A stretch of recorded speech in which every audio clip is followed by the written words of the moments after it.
Offer this tobacco based off of everybody here at FOPT and the participants online today, just as a chi miigwech for coming in and just sharing your time with us. It's much appreciated. So I'll pass it off to you and then we can get started. Hey everybody. Why they're looking at logo. My name is Jimmy Dick. I'm born and raised in Moose Factory, Ontario, in James Bay area. I'm one of the 7 siblings my mom and dad had. I'm the one in the middle, and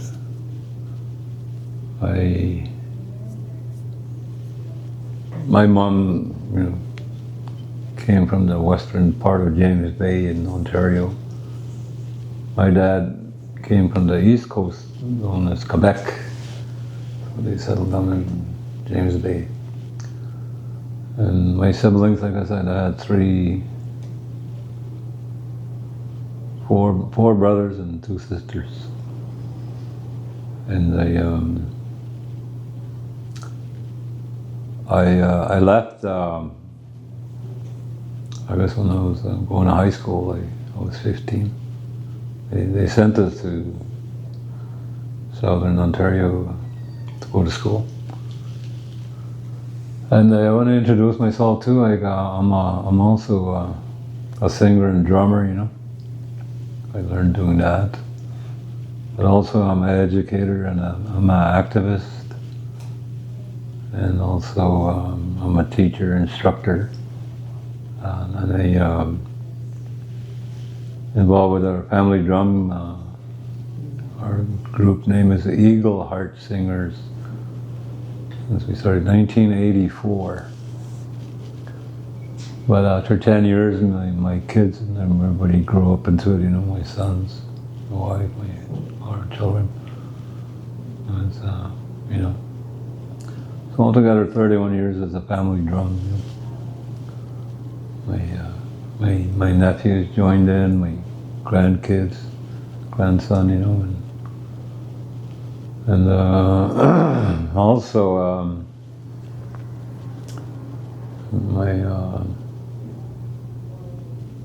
I'm now considered an elder now too, because I'm getting old. And I'm also a chief, I was honored with a bonnet, headdress, all the work I've been doing and teachings, educating people and cultural stuff, so that's how where I am today. Like I said, I told my dad I was going to come to Toronto for 3 weeks, and it was 1975, now it's 50 years now. 50 years ago. When I came into the city, there was a lot of activism going on, through the American India movement, all the injustices that's going on with Native people all across Canada, and then in Toronto where we were, people organized, around Toronto here, different things, to address within our treaty rights, Indian treaties they call them, because Canada signed treaties with our people, and they never really did honor any of them, and still goes on today, and they're just kind of, getting less and less, with what we have really, and all the injustice that's been going on is because of that, And a lot of people, in our people, were kind of criminalized for standing up against that, They started arresting them, and, police brutality, injustice. So all those things started to come out to play, and also the injustice we suffered in residential school too, and the 60s scoops, so, and then people are put in care, So all those things are all against us, coming, into the city. And at that time, you know, there was more dominant at that time, you know, all those things that they were doing. And so, you know, we got together and started organizing things, you know, and especially in school where our kids were going to school, that they were, you know, picked on for being native and, you know, cultural difference. So we didn't have really, we had to share a school with another school, our school we started. But now we have our own school, and, you know, a lot of people are more staying in the education. Since then, you know, like a lot of people after grade 8, they would send them to another school, and then they get lost in the shuffle and they quit, go to drugs, alcohol, or they work and get married, you know, young. And then, but now that we have our high school, you know, at the high school level, we got a lot of kids, they're graduating, you know, grade 12, you know, instead of grade 8, you know. So, you know, and that's really positive, you know, because like I said, education is important, you know, so that we can get a good paying job, you know, and, support yourself, your family, and, you know, a lot of people are really getting a lot of education in different places too, you know, like people are graduating as lawyers now, you know, native lawyers. So a lot of improvement, you know, from the last 25 years, I'd say, you know.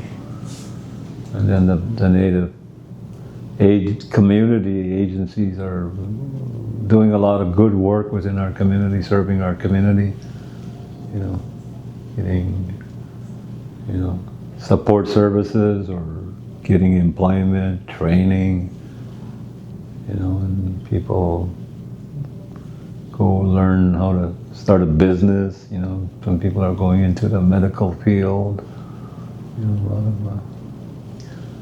of that is going on. And so, you know, this is a really hard time for us too in our communities, you know, like a lot of people, you know, like are getting old, you know, in elders or in the old age homes, you know, they're limited funds they get from government, and then also, you know, the support services are needed more, you know, but they have some, but not enough, you know. You know, because sometimes, you know, you take 1 month to get a check. Every month you get a check. You know, what do you do in between then when you run out of, you know, grub or, you know, things you need, right? So all those things, you know, we try to help them out with, you know, within our community support services, you know. And then also there's people on the street too, a lot of native people on the street. You know, it takes a lot of toll in our community because of that. You know, it takes a lot of work. You know, to get somebody off the street, or people come from jail too. They come in to learn how to keep out of there. You know, like, you know, so it's a lot of work. And so what we do was that we try to change their life a little bit by, you know, talking about them, about their culture, you know, identity crisis. That's what some of them have. So we do these teachings, you know, teaching circles or sweat lodge, you know, ceremonies for them. Give them, you know, to begin with that, and then what they want to do, and a lot, you know, self-care is important, you know, and being healthy is important. And if you develop bad habits in your younger days, you know, they're going to stick with you, you know, and, you know, unless you get rid of them, you know. So, and that's how some of us were taught, you know, like that. We weren't shown anything really positive, you know, like if your parents were alcoholics, you know, then that's who you are too. You learn from them, you know. So, And then being sober too is another hard job, you know. Like when I quit drinking and doing drugs, you know, I didn't have any friends after, you know. I had about 200 to 400 friends when I was drinking and drugging, you know. But when I quit, you don't come and see you anymore, or some of them will come over and see you, not all of them, you know. But they'll just call you up and say, "Can I borrow money till payday?" You know, like so that kind of thing, you know. So. And then not going to AA or NA too, you know, was a tough thing, you know, but still I managed. It was through the culture and ceremonies that made me stay sober, you know, and that really helped me out, you know, and then when life got tough, I couldn't get a job sometimes, you know, and I was having, you know, kids with my wife and, you know, running out of groceries or supplies or food, or rent was up, or phone bill was, you know, going to get cut off, you know. So at times, you know, when times those things happened to me, I wanted to run away, you know. You know, it was tough, you know. But I didn't do that. I didn't run away. You know. I stayed around and, you know, and fought through that, and you know, because I love my wife and kids very much, you know, and I didn't abandon them, you know, even though I did cross my mind, you know. You know, times are tough, you know, and you know, you feel like crying sometimes, you know, don't know what else to do, and you know, go fight somebody, beat somebody up, or those kind of things. But you know, we have to change our thinking, the way we do things, you know. And it was through those ceremonies and teaching, like I said, that and singing really, you know, helped me to where I am today, you know, like, and I encourage young people too, you know, like develop a good, healthy habits, you know, at a young age, you know, that way you'll do better, you know. You won't be thinking, you know, negative stuff or getting into trouble, or so those kind of thoughts, you know, are just very close together, you know, good and bad, you know, just a hairline, just to differ, you know, and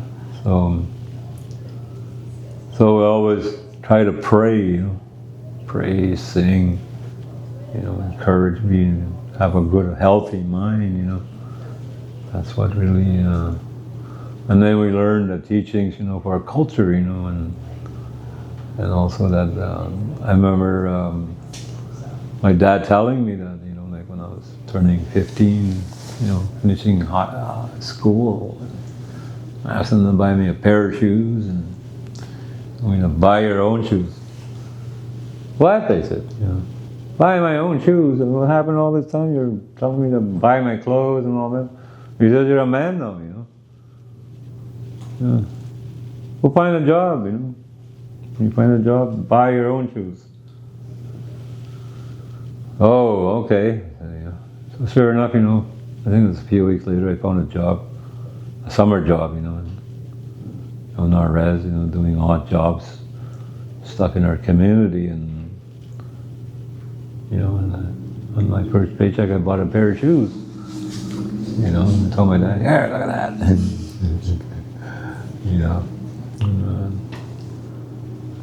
it was till later on down the road he told me that he didn't want to buy me any shoes, because when you buy somebody shoes, you know, you're sending them away. Eh? That's what he said. You know. That's what it means for us, anyways. In my dad's perspective, you know, that you're sending them away when you buy them new shoes. So, oh, okay, yeah. That was a long time ago he told me that, you know, and then when you find a wife too, he said, don't buy her shoes, or don't let her buy your shoes, because you're doing the same thing, you're sending them away. You know, so I told my wife when I met her, don't buy me any shoes. What? But I told her the reason why. Oh, okay, buy your own shoes. You know, so. And some of my kids too, I did. They asked me to buy them shoes, and I'd buy, you know, I gave them money. But I told them you should buy your own shoes, you know. Simple teachings like that, they go a long way, you know. Even when you're lost, you know, you sit down and pray, you know. Like, you know, if you're losing it, you know, your mind's gonna go crazy, so sit down and pray, you know. That's what we're told. It's a good verse when you react, you know, instead of being proactive. That's some of our teachings, you know, that our people do and practice, you know. Just simple little stuff, but it's really hard to do, you know. It's almost like the Bible, you know, that 10 Commandments, right? All of them are very simple, but nobody does them. You know, thou shalt not kill, you know.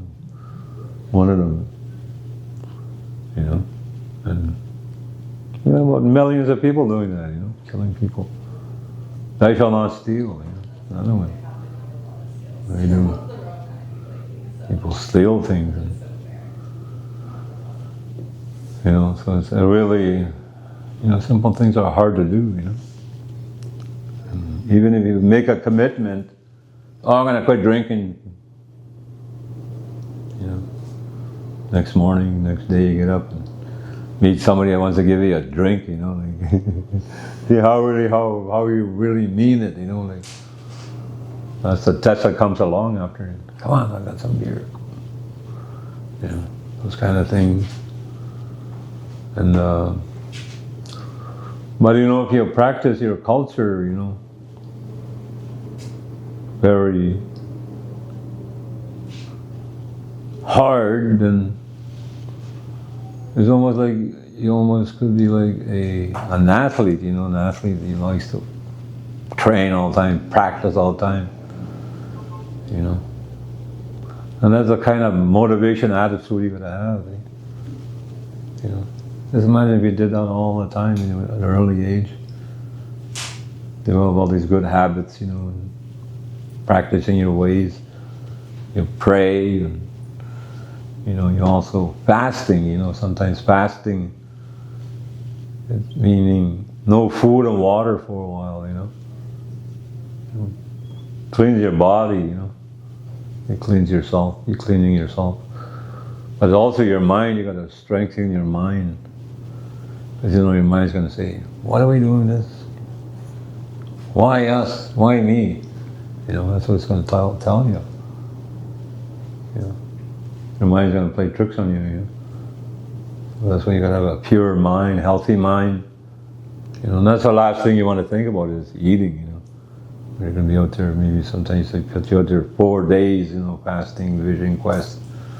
So you can't be thinking about food, you know. You got to be thinking of other positive things, like saying, you know, I want to change my old habits, you know, my bad habits I have, you know.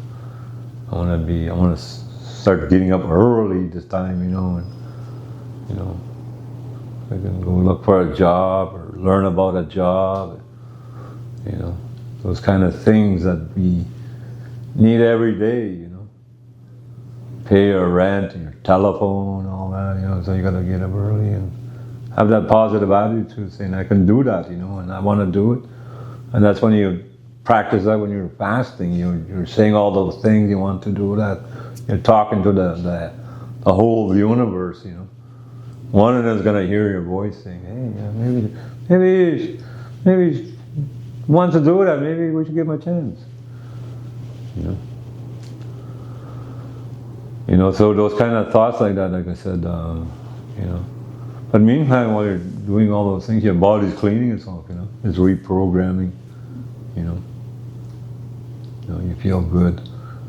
You know, because sometimes if you're out without any food or water for 4 days, you feel like you're drunk, you know, because you lose your strength, you feel wobbly, you know. When the elders say that's the best part of you that you could ever experience, as they say, you're high on life. You know, the best buzz in the world that any drug can give you, you know, without any food and water. So. But it takes time to get there. You got to really push yourself, you know, so you can get to achieve that, you know. Yeah, it's hard work, you know, like I said. And then, but if you did it, if you do it, you feel good. You feel better, you know. You feel sometimes you don't want to drink any more water or any food, or you know, I want to eat healthy this time. You're like, you know, that's what you feel like. That's how you feel, you know. You want to contaminate yourself again, you know. So those kind of things, that's what we need to really, you know, pay attention to, you know. You know, we're too busy running around like ants, you know, in Toronto, one subway line, or a bunch of people come out of the subway and across the street, you know, like ants, you know. So we got to learn to be our own, you know, not follow everybody, you know. Yeah. And myself, me too, when I was growing up, I didn't really like anything, you know, like, you know, I didn't really like white people, you know,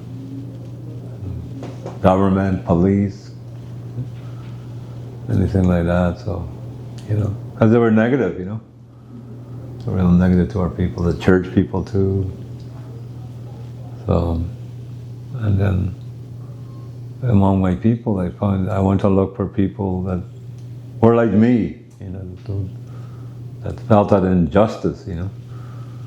And sure enough, when I left my community, I went down south and came down here, and I found a lot of them. Hey, yeah. That's really good, I feel busy, you know. Go over and see them. And welcome, they told me, yeah. So they said, join us if you want, you know. You're more than welcome. So that's what started my journey to, you know, I go looking for the black sheep, you know. If I like a black sheep, you know, on the herd, and all right, you know, these are my people. So, and so that day, to this day, I met a lot of them, you know. Friends that become so solid and more like family now, you know. Yeah, what we did and what we're going through. And now we have families, you know, or they did raise their families for the culture and talk about the struggle, you know, and the benefits of culture, practice, and having a good mind, you know, no drugs, no alcohol. You know. Their kids are starting to say that, oh yeah. My grandkids now, they're catching on now. They're starting to practice that now. You know, I was really amazed because I don't really push it on them, you know. We just brought them to all these ceremonies and places where we do these things. And now they want to do it. So, wow. That's really good, you know. I know that they start early, they learn fast, you know.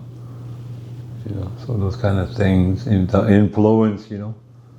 But sometimes, like I said, some people are watching you, you know. You gotta watch what you're doing. If you're doing something important, make sure you don't ruin it, you know. Don't go do something stupid or, you know, selfish, you know. You know, because it's gonna hurt somebody, you know like that. And that's what, you know, my philosophy in life is work hard, you know, pray hard, you know, dance hard, sing hard, work hard, you know, give it all you got, you know. And I know when we used to sing, we used to tell those boys, you know, sing like you mean it, you know, just sing, you know, sing like you mean it, do it like you mean it, you know. And that's the kind of life philosophy, you know, I get to say that's where it's got to be, you know, in our ways that we, you know, you really gotta go 100% or more, you know, all the way, you know, and not slack down, you know. And challenges we have to just kind of, you know, give it a bit moment, you know, to let those other things pass, or, you know, figure it out, you know. And recall is important, you know. Like I think about my parents every now and then, you know. I think about, you know, maybe such a hard time they had, you know, raising us, our 7 children. We weren't, you know, good children, you know. We were kind of tough, you know, ratty, and didn't listen too much. But they must have gave them a hard time, you know. But I think about that, you know, like what they had to go through, and then being taken away, all of us, all the time, you know, all of it. We put in residential school, you know, and I think about it, I cry about that every once in a while, you know. And all the stuff they must have gone through, and now they're gone now, you know, and now us, we're parents, you know, our siblings, everybody's parents, grandparents now, great-grandparents, you know. So, you know, myself, I cry to my mom and dad sometimes, you know. And I'm by myself, you know.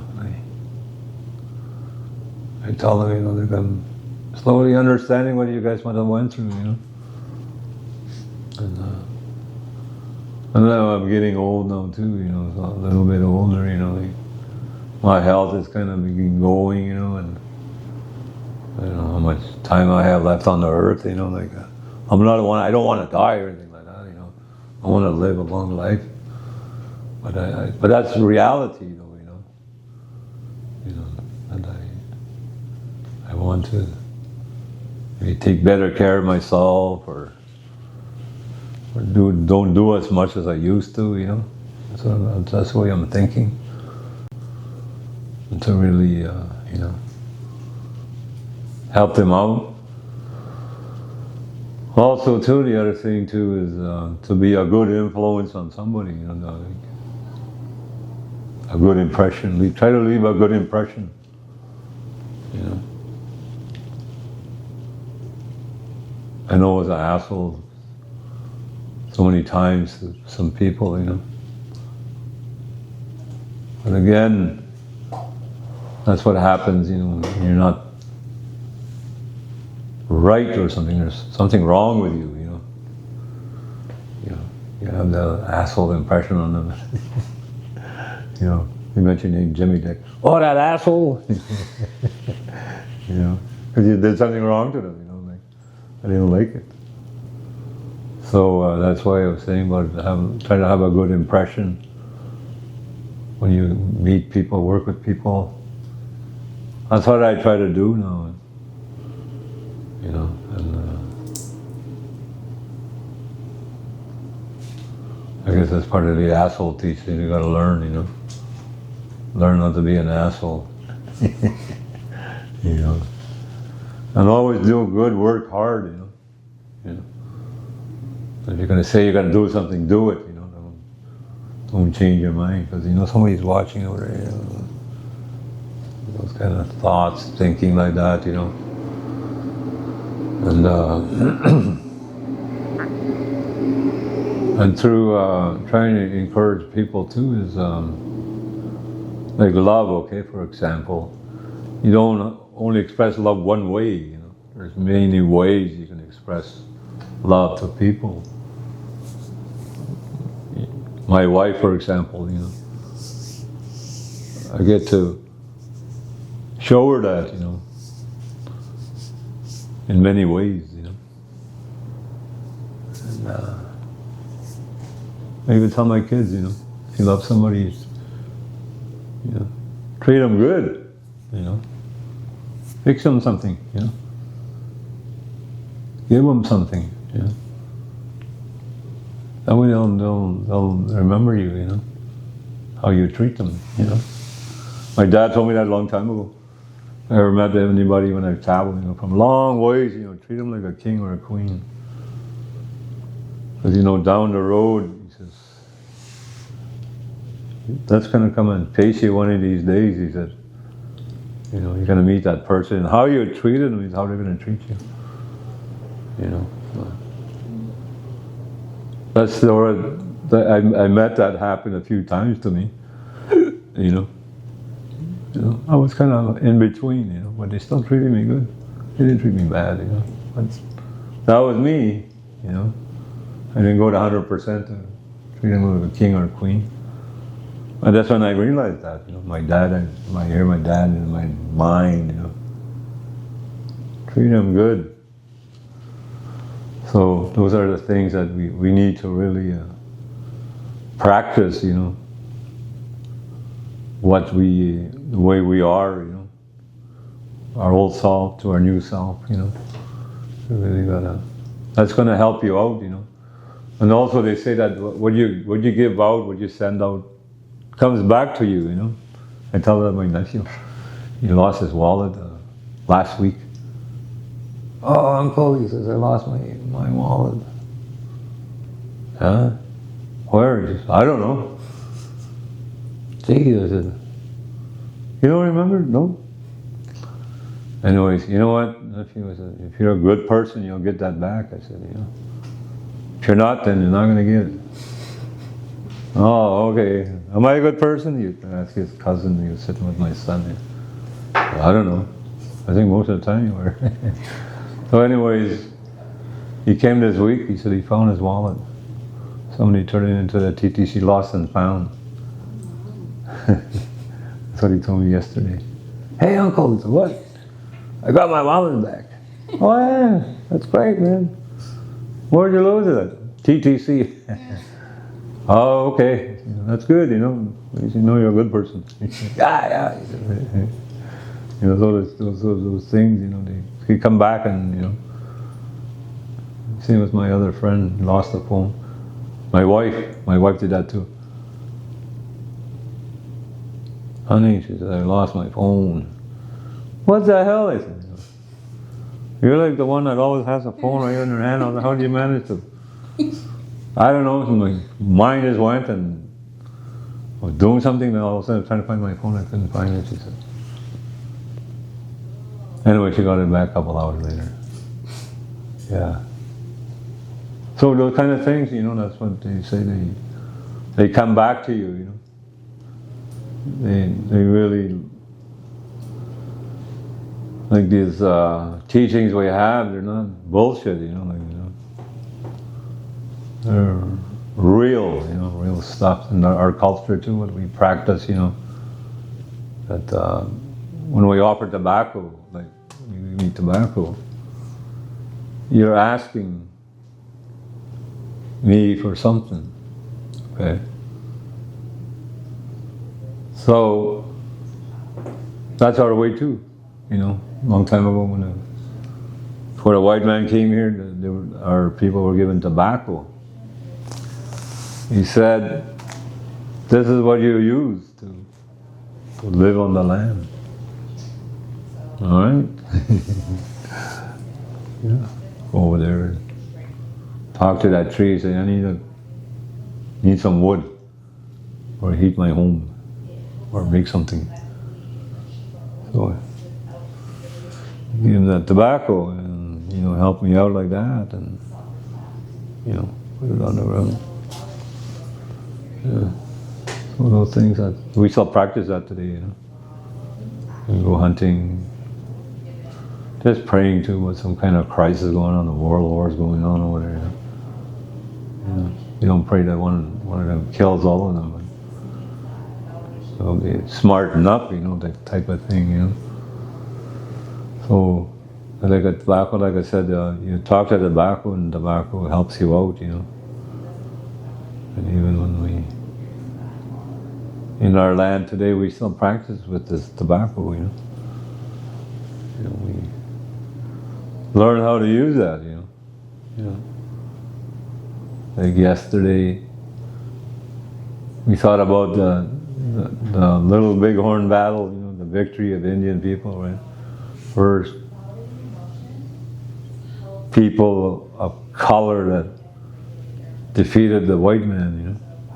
First war, you know, and they did it with all the injustice they were doing. And they were going to go, they had a big camp, right, on the Little Bighorn River.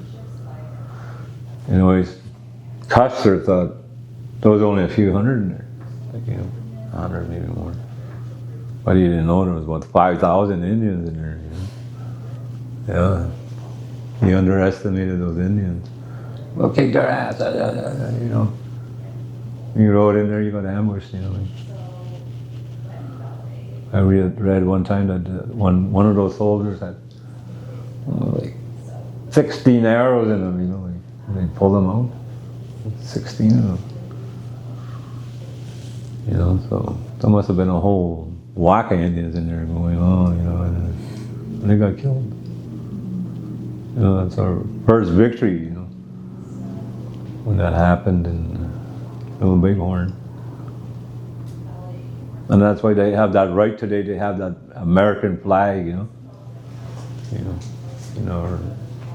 amongst the Lakota people, they use that American flag because they took it from in battle, So that's another thing, the reason why.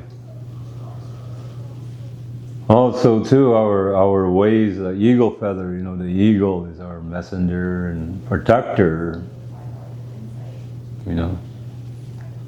That's why as Indian people we have those feathers to the eagle feathers, because the eagle took the hit for us, one time. He was the one that begged the Creator. He said he was going to destroy the earth one time, and our people didn't think we were following our ways. So he wanted to throw bolts of lightning into the earth, among our people. The eagle flew in there and took the hit. Feathers all over the place, blew them out of the sky. And that's why we have our feathers today. It was through the spirit of the eagle, saying that you can use this now, I like your people. They sing and dance, they pray with it. I'm there with you in spirit, when the eagle spirit is with you. You wear those eagle feathers, praying, dancing, singing. So those kind of things that our teachings talk about, that we, we're the only ones in the world that can use them, Yeah. So those kind of things are, important. And also how we was raised here on the earth, our people say we came from the sky world. A woman came here and had kids. And how do you populate the other kids? The animals, they stepped in and transformed to be a man or a woman to help populate the Indian people. So that's how we get our clan system, The turtle clan or the wolf clan, bear, eagle, buffalo, fish, So that's how they say how it worked, And that bear was the one that taught us how to eat, because we had to follow him around. What's he eating? Where does he sleep? The bear is our medicine bear, our teacher. He's also our doctor. So that's how we describe the bear. So in our teachings among our culture, because they say, like Nishanawbe, the Ojibwe people, they say in February they call it Makwagizes, meaning the bear moon. So during hibernation, the mother cub would kick out her cubs, they're wanting to eat something, kicks them out and they go and look around for food. Every February, So the Lance and Forest people were starting to, finding bears here and there, little baby bears, and scratching their head. What's going on, Where are they coming from, So anyways, they went to see an Indian village one time, asking them, if they know anything about it. We know that's old stuff, What do you want to know about it for? He says, we found little bears here and there for the last, 10 years. we finally come and ask you. So that's what the old man told him, you know. The kids when they eat during hibernation, Mother Bear kind of grouchy and everything, kicks them out, and you know, if they find food, they stay out longer, he says. If they don't, they come running back. And also that means, he says, it's either going to be longer winter or short winter. Oh, okay, he said. Yeah, that's all it is. And that's what we've been learning ever since from them. You know. Our cultural ways, the lands and forests start to understand right away, you know. So get ready to find more bears, you know, in next year, or what's going on, right, you know. So sometimes too, a long time ago, they say we do ceremonies in the nighttime. All right, we sing and drum all night. Sun comes up, we quit. You know. And they said that's when the soldiers hears us. You know, they say, "Well, we're gonna go raid them in the morning. You know, at sunrise, we're gonna go break it up, big party, whatever." And we party so much at night, celebrating, you know. And so they'd come over, and by that time everything is gone, and everything's put away, and they're trying to find those pipes and drums, you know. And so that's why sometimes the ceremonies today, they're still like that. They're cut right off at sunrise. Everything's put away, teepees put away, all the instruments and medicines are put away. So, and also music, let me talk about music. It talks about what's going to go on, you know, music. Okay, you sing a morning song just to greet the morning, you know. You're telling your people, get up, you know, the sun's coming up. That's the morning song. And then they do the prayer of the pipe, you know, or sing other songs, like the calf, the bear, the pipe song, prayer song, you know, the leader song, and like that. And they pray, greet the sun like that, you know. Sunrise. And that's what we do, you know. At dawn we pray. Then again at high noon we pray again, at night again. And then during the night again we pray. So. And then the music is where like the music comes in too, right? A certain song for certain things, you know. So, and there's lots of music for certain nations too, you know, there's all kinds of music. But the music we sing is, they say, it's an original form of communications. It's like when you're a little baby, you know, you have to sing a certain way to communicate with your parents, you know. You want water, you want milk, change your diaper, attention, you know. But they call that crying today. Okay? It's different. But that's what we all do. We call it singing when you come into the world.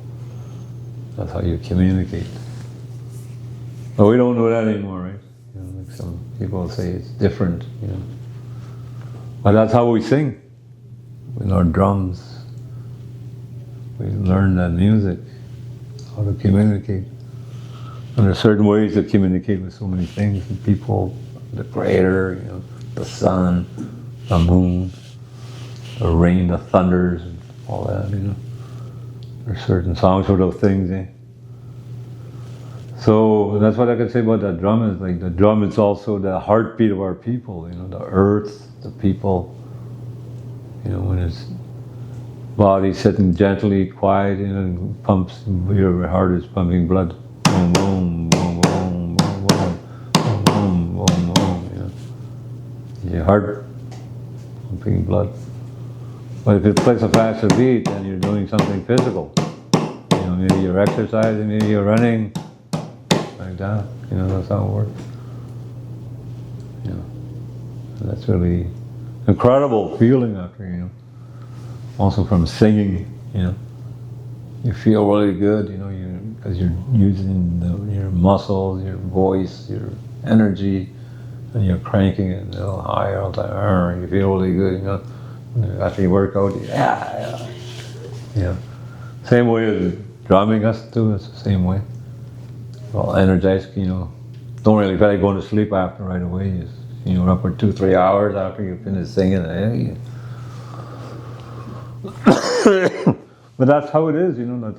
That's how our people are, you know. Like that's how they operate, you know. And it really helps. Like I said, we don't do any of those things, cultural practice, then you're not doing well. You know, you're lost, or you know, you're brainwashed. You know, in society. You know. Like, for example, myself, I don't have a watch, okay? All right? I don't have a watch. I used to wear a watch before, would you believe? My wife would give me, my kids would give me a watch. But I ended up losing it that time. I never decided to wear it again. So running on Indian time this time. You know, whenever it happens, you know, it'll happen. But my thought to that was it's like a handcuff to society, you know. You know, I don't want that. You know, it's a kind of mentality, you know. Lots of time, you know. So that's it. Preaching about the clock for myself, you know, the watch. It's like a handcuff. So I don't know what else I can talk about. I'm getting hungry. I'm gonna have a smoke and take a break. If you have any questions, leave it up to you. Yeah. Do you want to start with questions? Do you have questions?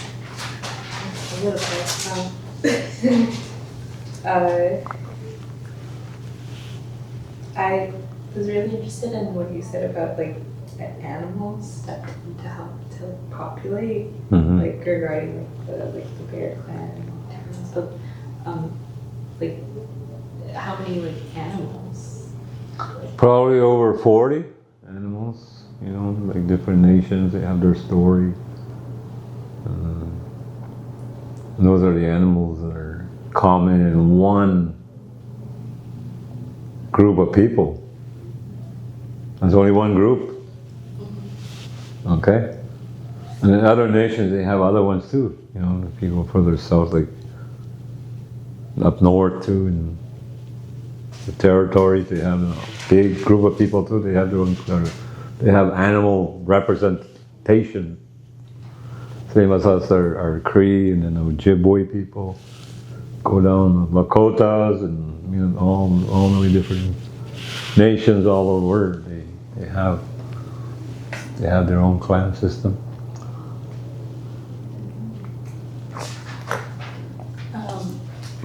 I have a question. So you said that like you teach Cree, right?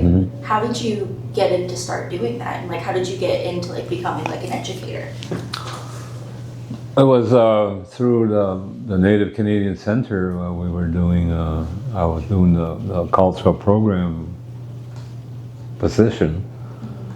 So we were doing stuff for seniors, kids, youth, adults, women, men. And then the other thing, they were talking about language.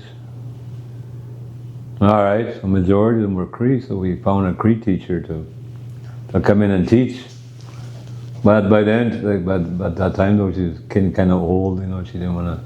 It was too much work. Like, took 2 to 3 hours preparation, you know, to do an hour class, you know.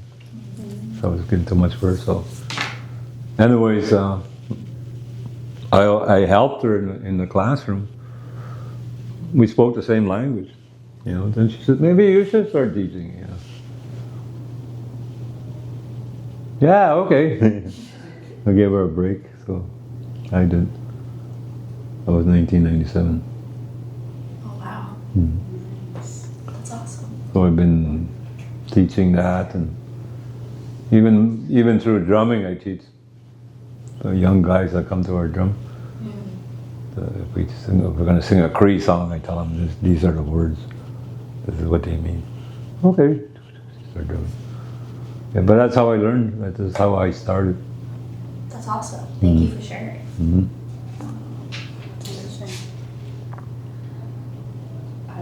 Regarding like fasting, you said it's like really hard, right? Like not like eating or drinking. So like, how long did it take like for you to do? Well, sometimes myself, before I heard about it, I didn't eat all day. Sometimes a day and a half, 2 days, and I didn't know they had a ceremony with that, you know. So when they started doing those things, wow, we've been doing that already. You know, and then they put you in this little place, and you got to do this and that, and so it was a little easier for me, like I said, you know. But if you don't practice, you know, walk into it and your mind go, you know. Yeah. Is there a reason why it's 4 days? Yeah, that's what they do nowadays. 4 days, you got to do it. Some people don't last, like some people do, but not, you know. Majority would do it, but there's some people that wouldn't finish, you know. Yeah, because some of them don't practice at all, you know, they don't have no knowledge of it at home, they just go out and do it, and, you know. It'd be a different thing if their family was talking about it and doing stuff, you know. Like, for example, young girls when they're coming of age, you know. I had to learn that through my daughter when she was going through that, you know, to become a woman, you know. I had to learn that we couldn't, the men, anyways, my home, my kids, we couldn't leave our clothes on the floor, men's clothing. Because a woman going through her time like that of being a girl to a woman, she can't be stepping over men's clothing.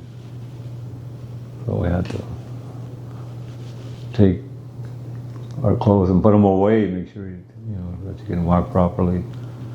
Or the other thing was any sacred items we have, like drums and medicines, we put them away.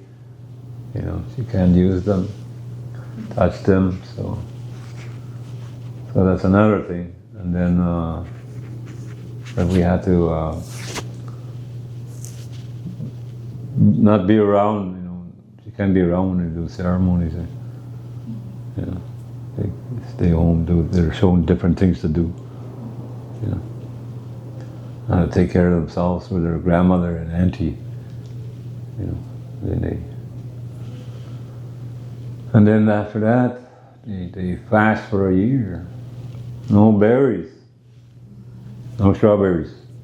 They marked them on the head. 1 year without it. No makeup, no drinks, anything like that berry flavor. And when the year's over, they do that ceremony, walking out, coming out as a woman now. So it's a lot of hard work, you know. Yeah. So, but that's how it's done, you know. Because a lot of people today are not taught that. They come to the ceremony, oh, I'm on my moon time. You can't be here. Why? You know, because they weren't taught that, you know. So we tell them you're gonna have to go home or stay over there. You know, we mark a spot for them, you know, see her. Yeah.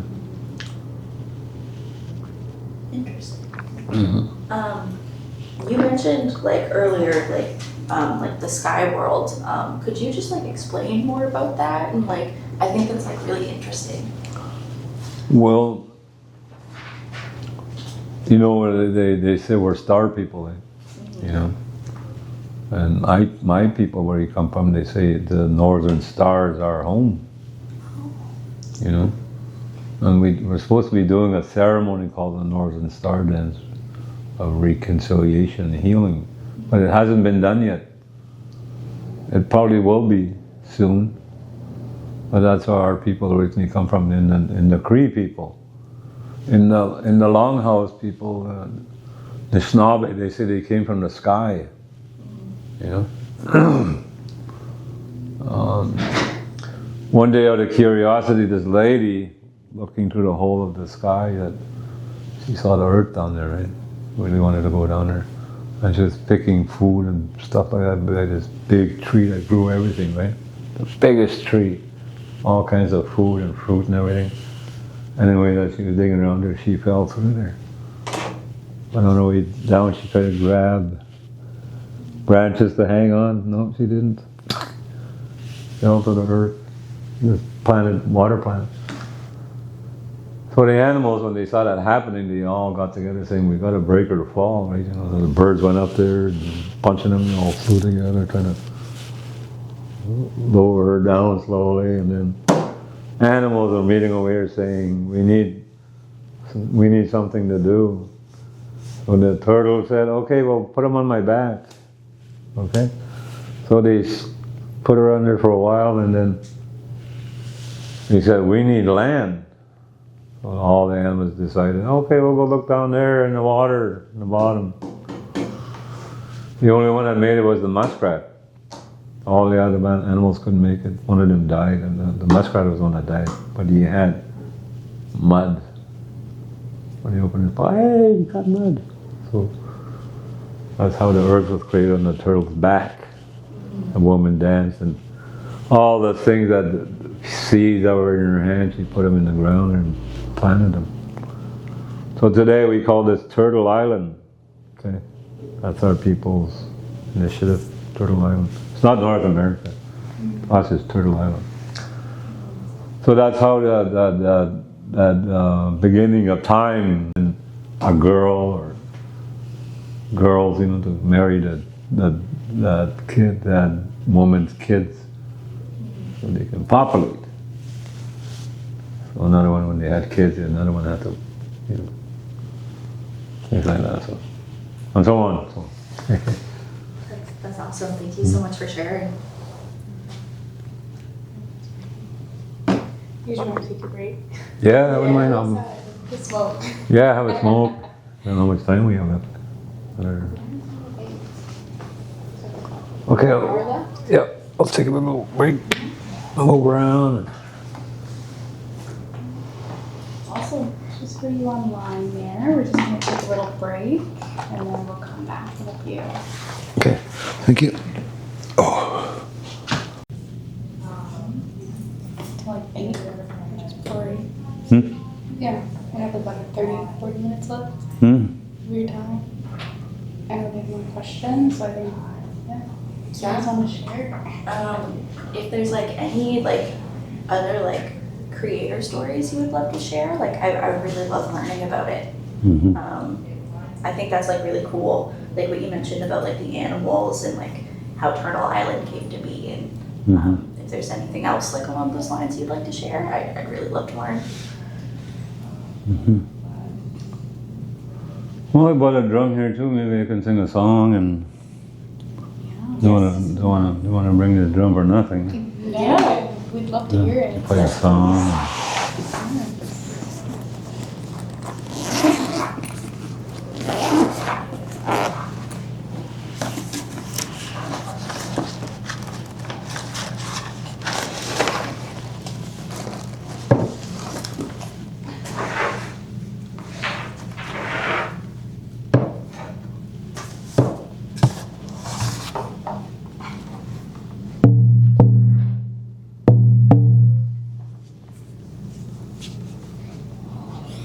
Well, some of these songs I am going to sing, they came to me some way, somehow, and you know, some of them rhythms, like I said, I put words to it.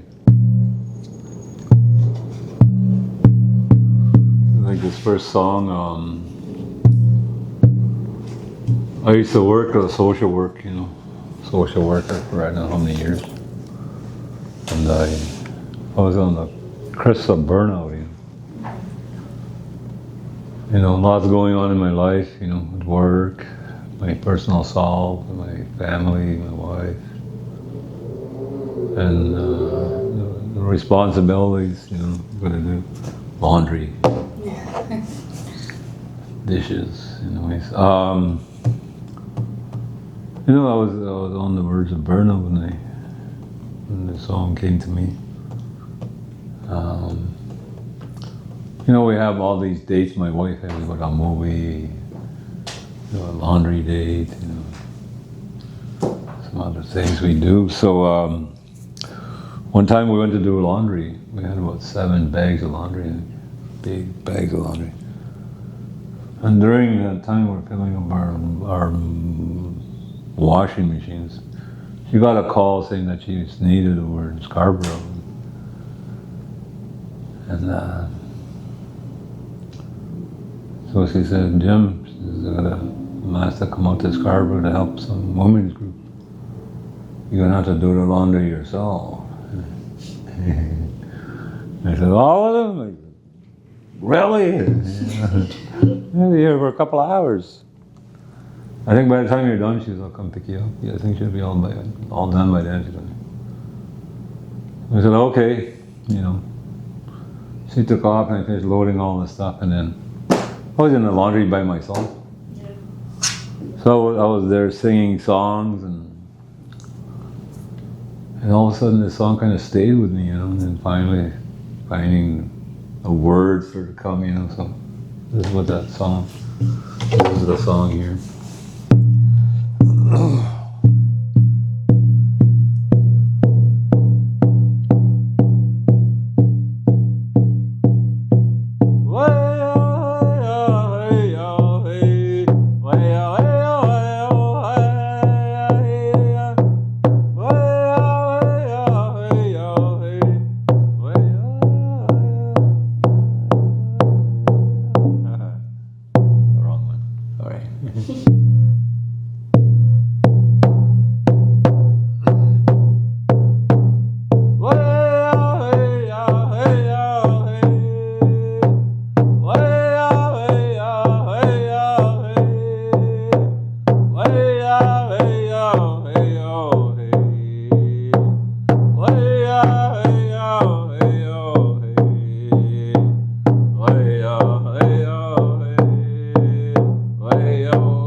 Hey,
that song talks about where are you, Great Spirit? Where are you? I want to ask you to watch over me. That's what that song says. Anyhow, loaded up my laundry, went home. And that's a song that came to me. But it was a couple weeks later that I was invited to the Native Canadian Centre to have a Native Veterans Memorial Service. They asked me to run the ceremony. And that's a song I sang at that ceremony. And the veterans were standing, saluting. And there's an old man, one of the veterans. He was crying.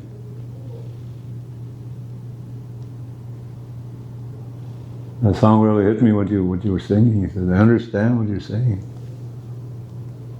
You know, that song, that thought took me back when we were getting off the boat, he says, and we're running to the shore, and as soon as we hit the shore, he said, on the beach, you know, bullets started flying, he said, and they had to run about 40 feet, and he said they were dodging bullets. Him and his friends, they were all 18-year-olds, you know. Oh my God, you know, all these bullets. Some of their friends were falling down beside them, and they decided to make a right turn a little bit, or they're running. He said, swerved again, you know, running like that. Till they got to that big foxhole, they all jumped in there, and their leader told them, jump in here, you know, and he was sitting there, he says, and the bullets were going by too, you know. That's where that song took me, he said. Yeah, I said, wow, he said, you know. Him and his friends were getting shot at. And that's where he took me, he was crying for his friends, They were killed. So that's why that song I always wanted to share with you, that myself, you know, I was going through stress and stuff. But him, it took him further place, you know, dangerous moment. And that's what that song says, you know, watch over me. This next song I'm going to sing is, whenever I have a hard time, bad times, you know, at home, I don't want to argue with my wife. I go for a walk, you know. And as I walk around, I see people worse than I am, you know. Yeah, they're homeless. People are drugged, high on drugs, hooked on drugs, alcohol, homeless, you know. I go home after and I say, what the hell, you know? My problem's not that big as those guys, you know.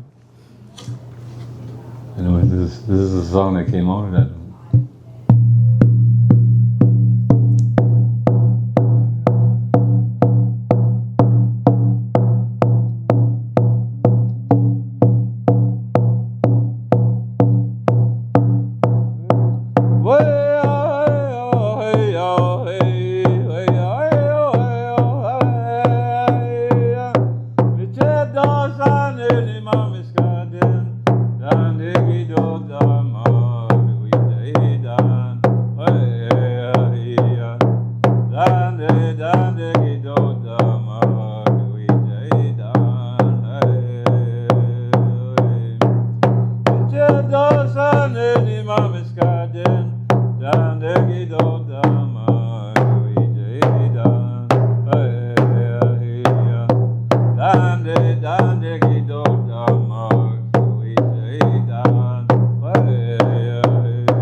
song says, what can we do? You know, I thought about it.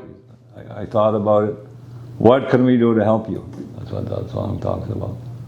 Because you know, there's people worse than you are, you know. And that's what I saw and felt, you know, when I was out walking around that time, and that's how that song came to me later on. It was that next night or that night or next night, morning. And we sing it on the drum too, right, you know, big drum. So, again, like I said, music is really important in life, you know. And in our ceremonies, it tells what's going on, what's going to go on, you know. They're going to do, say, a prayer round, you know. After they bring the dancers in, they have a prayer round, and the dancers, they would go line up and go to the tree, you know, like in the Sundance in Noise itself. That prayers, everybody, the dancers take turns praying at that tree, that Sundance tree. And that's a prayer song they would sing. Or sometimes it's piercing song, you know. When people get pierced, and you hear that song come on, you know it's going to be a piercing round. They're singing that piercing song, you know, like, oh, you know. So you got to get ready for that, you know. So there's lots of songs too, like birthday songs too. But they don't sing it at the Sundance, you know, like unless requested, they sing it. But, or a memorial song, you know, sometimes remembering people that passed away, you know. Certain songs you sing, memorial songs they call them. And then some of these songs are more ceremony, but they sing them at night. They do the all-night ceremony from dusk till dawn, you know. Yeah, and they sing these songs. So and then sunrise, again, like I said, the sunrise ceremony you do. And powwow, they have a grand entry, flag song, you know, the veterans, all that. Intertribal, everybody, different tribes of people can come and dance. So all those things that we do, and that we, you know, also in our nations, we don't marry the same people in the same clan, you know. Like a wolf and a wolf from another nation can't get married. That's like your family, you know. Yeah. And so that's why we have this clan system, you know, so that when you're not marrying, you got to have another clan to marry, you know. You can't get married together, a clan, a wolf and wolf, or buffalo, you know, like that. This is family. So you have these animal representatives, you know. So, you know, and people make medallions in their clan, right? So, girl checking you out, oh, it's a clan. Oh no, it's my clan too. You know, so those kind of things. But you're not supposed to marry a clan, their same clan. Yeah. No matter how much you love them. Yeah. And that's about you know, the extent I can tell you about the clan system in our communities, you know.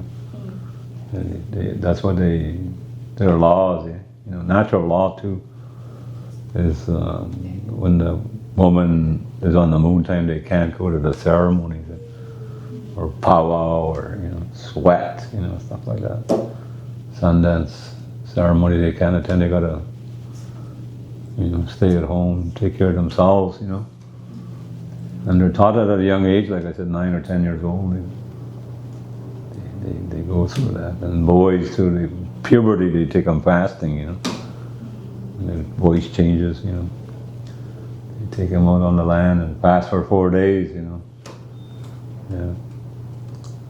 That's what they do with the young men and boys. And you know, and that's how we influence our children. We take them to these ceremonies all the time, or powwow, you know. Sometimes a lot of traveling sometimes, you know. So we kind of teach them a little bit about geography too, and what kind of people live there, and you know, yeah. I remember when we were going to the United States one time, we took our granddaughter, and we told her that we were going to be driving through Nebraska. Nebraska, she said. That's where all the tornadoes are. Well, now where we're going, I think it's further west. I said, you know, her dad was laughing. She's watching these programs on TV and the tornadoes and Tornado Alley that way, Kansas, Missouri, and Nebraska. She says, Nebraska too. But you know, that's how we teach them about geography. We're going through different nations of places. You know, they like that. And also, you know, there's a unification, they call it more of the condor and eagle prophecy. I don't know if you guys ever hear about that. They say one day when the eagle and the condor get together, that's a purification time. Things will start to change in the Americas, you know. But they'll be united. Because all these borders are blocking us right now, they made. But we used to just travel freely here a long time ago, from South America to North America. There's a lot of evidence of that, you know, and of the stuff that we have, trades, you know, goods and stuff like that, and food. It all came from South America, you know, up here, and then we take some of our stuff down there, and ceremonies too. So that's how it works. Long before the white man came here, black man, yellow man, you know, is what the Indian people were doing. And they cut out these trade routes, and they started making jewelry made in China, made in Taiwan, and it kind of, you know, reduces your level of for income, you know, suppress you. And also some of the food. Like 70% of the food came from indigenous people, Indian people of the Americas. Even that Irish potato you guys argue about, you know, come from here. They took it to Ireland when they had a famine. I think it was in the 1700s, 1800s. You know, the Indian people, they sent them over there. They still commemorate that every year down south. They remember that, yeah. But again, like I said, 70% of the food came from Indian people. Even some of the provinces and rivers and places are named after Indian people. Like Mississauga, you know, came from the Mississauga people. Toronto, turned to Toronto. But anyway, this is indigenous land area. This is treaty number 13. 13 treaties across Canada. This is Treaty 13 we're in. A lot of those in the United States too, the names that they use, the states, and they all come from Indian people. Even sports names, you know, that's internalized institutional racism. The Cleveland Indians, you know, Atlanta Braves, the Redskins, Washington, you know, football team, whatever, and institutionalized racism. We fought against those guys too. Even when CTV and TSN was on, we used to go to argue with Lloyd Robertson. They're going, you guys are using, you know, racism, you know, like the Jays scalped, you know, the Braves scalped the Jays, like type of, you know, sports casting. We used to monitor them, and then we'd call them up and call them up. Oh, yeah. We went to talk to them about, you know, institutionalized racism. They were kind of denied first, but it is, they told them. We told them, you know, that's what it is. And then they finally started curbing down on their broadcasting, but also big sports teams. Indian people down south used to protest. But now they're starting to change the names of those names that was happening, you know. Yeah, they started changing the names. Now the Washington Redskins came the Commanders, you know. Same as the Edmonton Eskimos. They changed their name too, you know. Cleveland Indians, you know. But they're still arguing that we're honoring Indians, you know. So all those things are happening, and things we have to deal with, you know. And what else can I say is medicine too, right? You know, like aspirin is made from our people. You know, that was patented by some company in Germany. Aspirin, you know, that's originally from Native people. And the glasses too. They originally came from the Inuit people. That's their idea. When they travel in the bright, snowy area, the snow. It was so hard to see. They made a visor to reflect that glare, you know. And they made a little slit mark in there, a word. And that's where they got the idea of glasses. Yeah, from the Inuit people. Same as chocolate, you know, come from Indian people in South America. Best chocolate in the world? Yeah, indigenous people. Same as popcorn, you know, you eat in the movies, greasy popcorn. But it came from Indian people, you know. And bubble gum, you know, rubber, you know. Same as hockey. I mean, white people, French people used to watch them play. The Indians said, "Hockey!" I wonder if playing hockey. And you get whacked by a stick. Ah, hockey! It hurts, right? They're saying, "I wonder if playing hockey." All those kind of things. So, a lot of stuff, like I said, it's not mentioned, you know, in school about those things. You know, this is negative stuff, you know. So, but again, these are the things that we talk about, you know, that, you know, came from our people, the Indian people, Native people.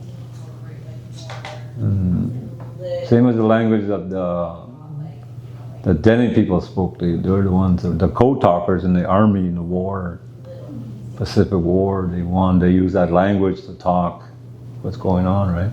And they won that, and that's the language. One of the languages they condemned. You know, about our languages. But it was the one that helped them win the war, you know. So, you know, a lot of things a lot of people don't understand, are brainwashed, you know. Christianity and, you know, different religions they have. But it's all man-made, you know. There's no Jesus, you know. It's hard to say. Yeah. So, and you know, and Jesus, he's not even a white man either, you know. You know, they all make this up, you know. It's all male-dominated religion, you know. So in our spirituality, as I said, we live forever, you know. We live forever. We go on and on, you know. Once we finish here, we go to the spirit world, come back again another time, you know. Take another form of life. Go through this again, you know. That's why some of us sometimes we have a deja vu.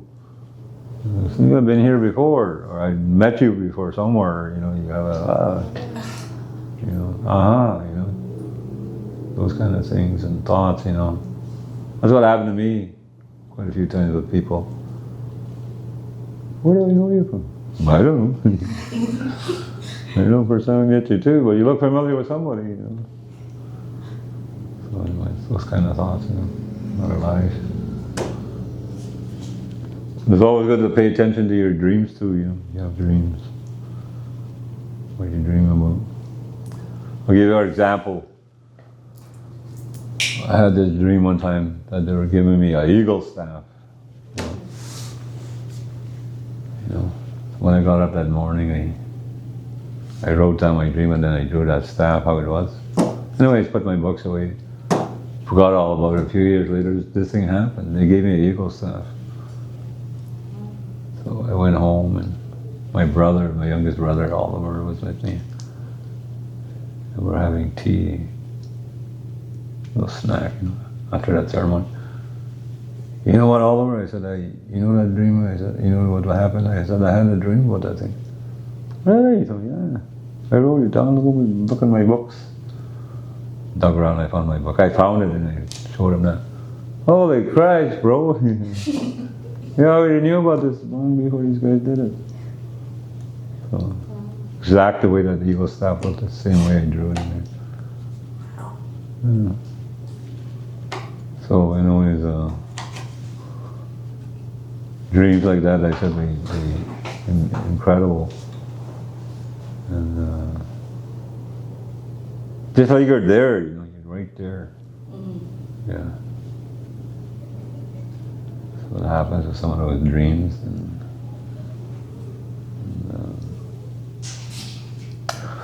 Anyways, I don't know what else I can say. I'm gonna open up any questions, and I had a long day. Open up the questions if anybody has any. That color of your drum. Like the design. Did you like? No, I was given that drum. I was given